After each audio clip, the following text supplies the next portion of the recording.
Golden Pillar Construction Limited ni sosiyete y'ubwubatsi yo mu Rwanda igizwe n'abahanga mu myubakire babifitiye uburambe ndetse bemewe n'urugaga rw'abenjeneri hano mu Rwanda.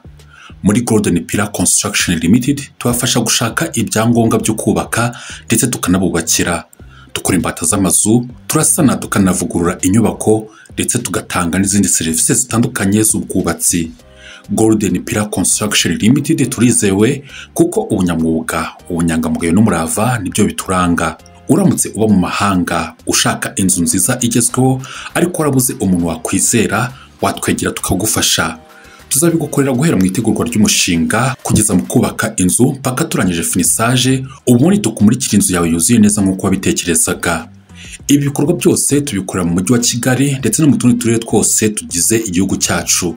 Udukeneye cyangwa ugakenera ibindi bisobanuro byisumbuyeho, waduhamagara cyangwa ukatwandikira kuri nimero zacu arizo 0788 58 43 75 cyangwa se 0788 78 029 14.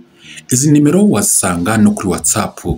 Ushobora no kutwandikira kuri email yacu ariyo pillarconstruction175@gmail.com. Ntibagirwe kandi gusura imbuga nkoranyambaga zacu arizo Golden Pillar Construction Limited.